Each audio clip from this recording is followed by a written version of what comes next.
হাসো। আরে একদম মন খুলে হাসো। দাদা ওর গাল থেকে একটা স্পেস রয়েছে হাসির, তাদের গ্লাস দিয়ে আরাম আছে।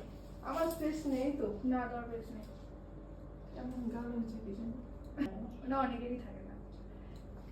আমি ভেঙে বলি, কেউ বলে না, বিষয়টা হচ্ছে এটাই। মানে আমি যদি কেউ মডেল হিসাবেও এসে থাকে, আমি তার সামনেও বলে দিই যে তার কি আছে, তার কি করা উচিত না উচিত। আমি যেভাবে মেকআপ বলি, উনি নিজে বাড়ি গিয়ে সেভাবে মেকআপ ফলো করলে ওনারও ভালো হবে। বলে দেওয়াটা মনে হয় ভালো, না হলে তো আর যারা বোঝে না বা জানে না, যেমন আমরা সবকিছু তো জানি না।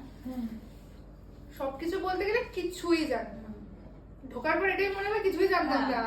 আমি নিজে কতদিন নতুন নতুন দেখেই যাচ্ছি, শিখেই যাচ্ছি। যে এতদিন জানতাম কি ওয়াটারপ্রুফ সোয়েট প্রুফ পাউডার দেখার জন্য কি জলের ভেতরে ডিপ করে দেখবো, এখন বুঝতে পারছি প্রোডাক্ট দেখলে কি করে চেনা যায় যে কোনটা ওয়াটারপ্রুফ